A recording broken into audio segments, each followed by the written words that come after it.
Assalamualaikum warahmatullahi wabarakatuh. Perkenalkan, saya Usman Salihah dengan NIM 444123018. Saya dari kelas Ekonometrik 4A yang diampu oleh Bapak Tatang Sutisna SPMSC dan Bapak Dr. Aliuddin SPMP dan Asisten Praktikum Teh Naila Fitriani. Baik, sebelum itu di sini saya akan menjelaskan mengenai analisis regresi linear berganda menggunakan SPSS. Sebelumnya saya ingin menjelaskan apa itu regresi linear berganda. Jadi, regresi linear berganda itu merupakan metode statistik yang digunakan untuk memodelkan hubungan antara satu variabel dependen atau Y dan dua atau lebih variabel independen seperti X1, X2, dan juga seterusnya. Nah, untuk teknik ini itu berguna untuk mengetahui seberapa besar pengaruh masing-masing variabel bebas terhadap variabel terikat secara simultan maupun parsial. Nah, untuk regresi linear berganda ini mempunyai persamaan yaitu Y sama dengan A ditambah B1X1 ditambah B2X2. Dengan Y itu nilai prediksi variabel dependen, untuk A itu konstanta, B koefisien regresi untuk masing-masing variabel X, dan X itu merupakan variabel independen. Nah, di dalam uji regresi linear berganda ini ada uji signifikansi, yaitu yang pertama ada one tail satu arah. One tail ini digunakan ketika hipotesis memiliki arah, misalnya X itu berpengaruh positif terhadap Y atau X berpengaruh negatif terhadap Y. Misalnya H1 itu dengan B lebih besar dari 0 atau H1 dengan B lebih kecil dari 0. Alfanya itu langsung misal diberitahukan bahwa alfanya itu 0,05. Untuk yang kedua ada two tail, itu dua arah. Two tail ini digunakan untuk hipotesis yang tidak menyebutkan arah atau hanya ingin tahu apakah ada pengaruh atau tidak. Misalnya H1 itu dengan B tidak sama dengan 0. Untuk alfanya itu dibagi 2. Misalnya jika diberitahukan alfa 0,05 itu dibagi 2 jadi 0,025 persisi. Nah, di sini ada T-tabel. T-tabel ini digunakan untuk uji parsial atau menguji pengaruh masing-masing variabel X terhadap Y. Dalam T-tabel ini caranya yang pertama mencari tahu dulu derajat kebebasan atau DF. Nah, dengan rumus N dikurang K dikurang 1, di mana N ini jumlah sampel dan K itu jumlah variabel independen. Yang kedua, menggunakan tingkat signifikansi. Misal tingkat signifikansinya itu 0,05. Nah, mencari T-tabelnya itu dengan mencari di T-tabel dengan DF dan tingkat signifikansinya. Selanjutnya ada F-tabel. Di F-tabel ini digunakan untuk uji simultan, atau menguji apakah semua variabel bebas ini secara bersama-sama berpengaruh terhadap variabel dependen. Nah, variabel dependen, derajat kebebasan dalam F-tabel ini ada df1 dan df2. df1 ini pembilang dengan rumus K dikurang 1. Untuk df2 ini N dikurang K dan dikurang 1. Lalu gunakan tingkat signifikansi misalnya 0,05 dan mencari di F-tabel pada kolom yaitu pada kolomnya yaitu df1 atau pembilang dan pada baris itu df2 atau penyebut. Nah, selanjutnya ini merupakan kasusnya. Contoh kasusnya ini, seorang mahasiswa akan meneliti apakah terdapat pengaruh motivasi dan minat generasi muda terhadap sektor pertanian. Nah, untuk itu peneliti mengambil 25 responden sebagai sampel. Berikut data hasil penelitiannya. Nah, di sini motivasinya itu sebagai X1, minatnya sebagai X2, dan keputusan kerjanya itu sebagai Y. Nah, lanjut untuk selanjutnya kita lanjut ke SPSS nih. Pertama, buka terlebih dahulu aplikasi SPSS. Kemudian, buka data pada kasus yang sudah dipindahkan ke Excel. Kasus yang tadi itu Kemudian copy pada bagian angka-angkanya aja. Copy, lalu pindah lagi ke SPSS. Nah, kemudian kita paste yang tadi. Klik kanan, lalu paste. Nah, setelah muncul, kemudian kita ke variable view, kemudian ganti pada nama itu diberi nama X1 yang pertama, yang kedua itu X2, dan ketiga itu Y. Nah, pada tipenya itu numeric, width-nya itu 8. Nah, pada label di X1 itu diberi label motivasi. Yang X2 itu diberi label minat. Nah, yang ketiga itu diberi label, yang Y diberi label keputusan bekerja. Nah, untuk values-nya itu 0, untuk missing-nya juga 0, dan columns-nya itu 8. Dan untuk align-nya itu right, dan measure-nya itu kita ganti menjadi scale, karena kita akan menganalisis. Untuk role-nya itu input. Nah, kembali lagi ke data view. Nah, maka akan terlihat berubah nih menjadi X1, dan ini X2, dan Y. Nah, selanjutnya kita klik analyze, lalu regression, kemudian linear. Maka akan muncul linear regression di sini. Nah, pada ini ada dependent. Dependent kita isi dengan keputusan bekerja. Ini diklik, lalu klik yang panah ini. Nah, lalu pada independent kita masukkan motivasi dan minat. Ini motivasi diklik, lalu klik panah lagi, minat, lalu klik panah lagi. Nah, pada selanjutnya pada statistik kita centang di sini model fit, estimates, dan Durbin-Watson. Kemudian continue, dan pada plots. Nah, untuk Y itu diisi dengan S-receipt. Oke, klik panel. Lalu pada X itu diisi dengan Z-pred. Lalu klik panah. Dan centang normal probability plot. Lalu klik continue. Nah, setelah itu kita klik OK. Maka akan muncul outputnya, output regressionnya.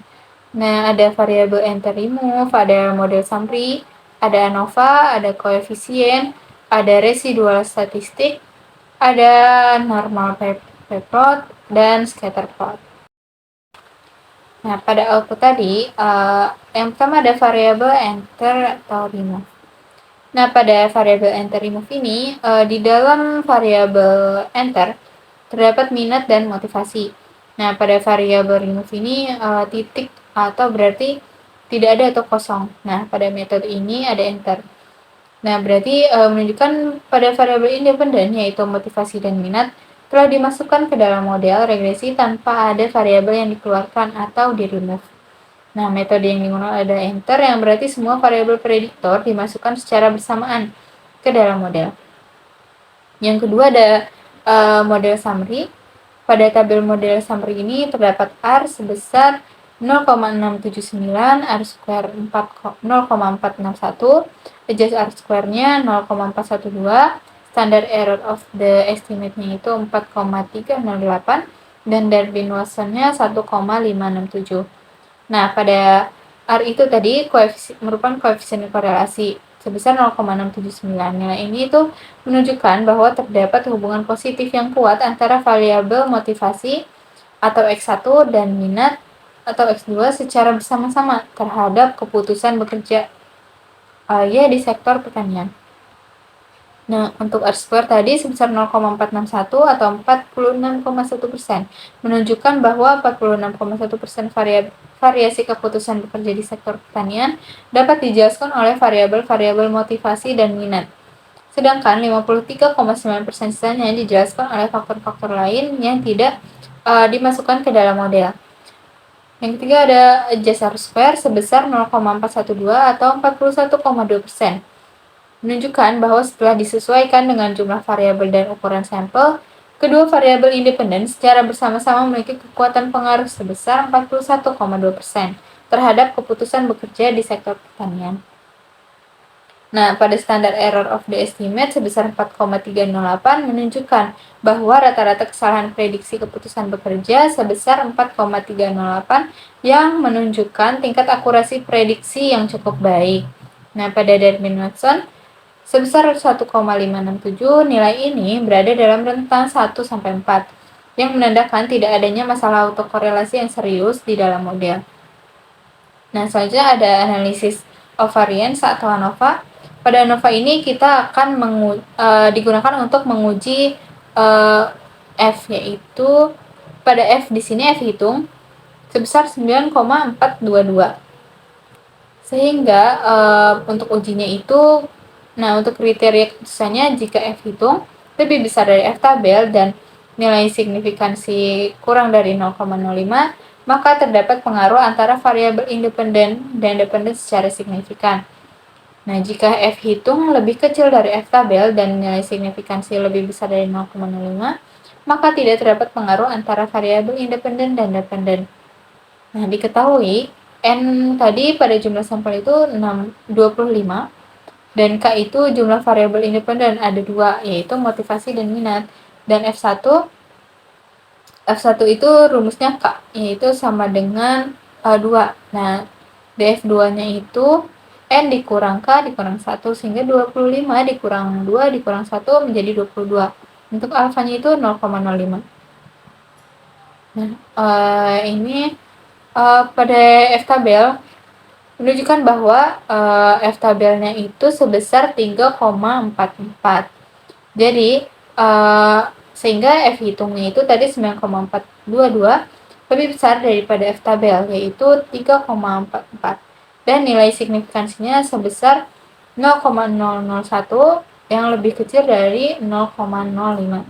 Sehingga dapat disimpulkan bahwa terdapat pengaruh antara variabel independen dan dependen secara signifikan.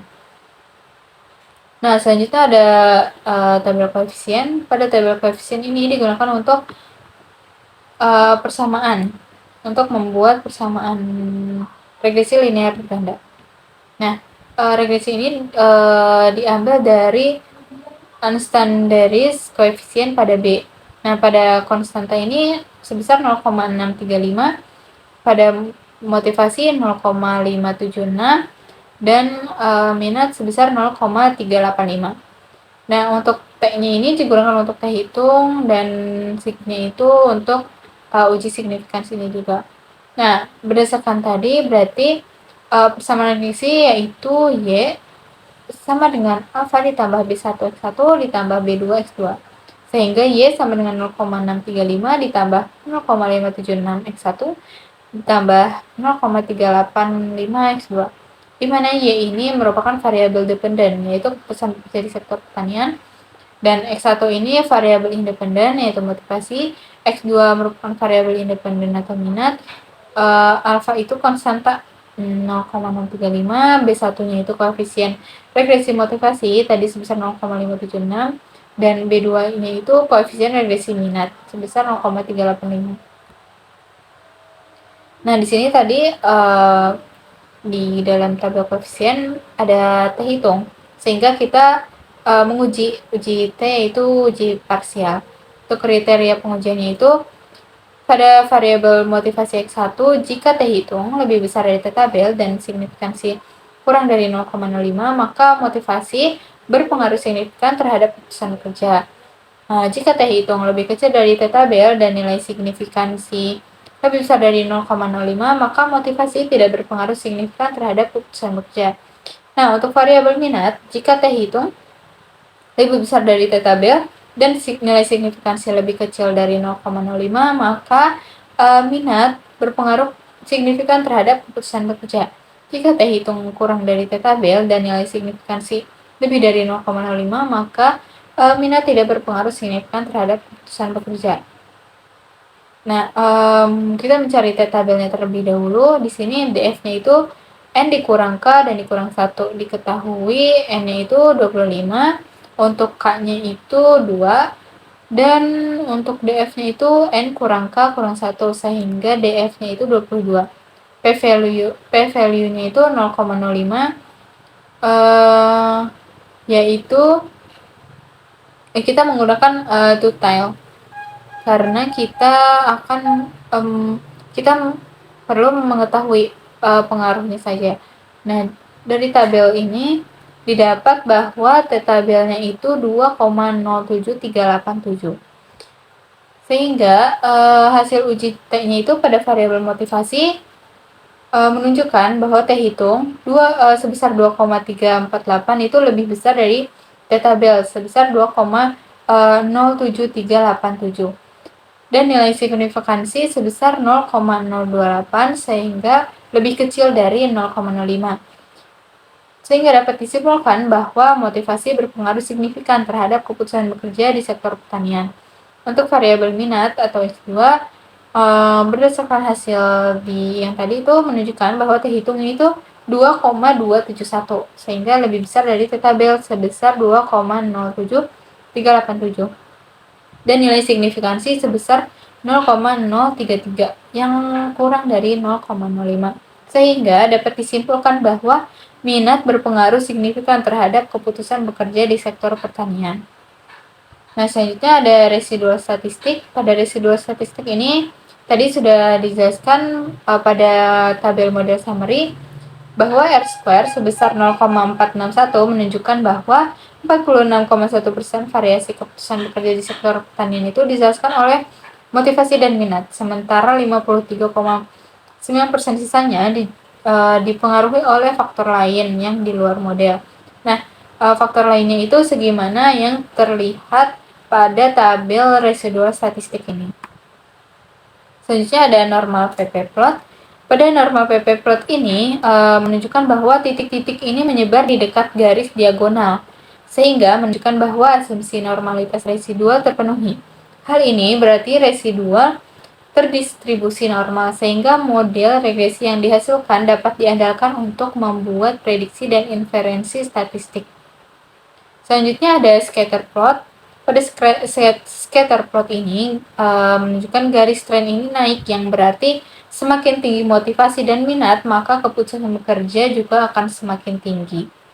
Nah, baik, selesai, segitu aja. Terima kasih sebelumnya sudah menonton dan menyaksikan. Maaf bila ada kesalahan dalam pengucapan. Wassalamualaikum warahmatullahi wabarakatuh.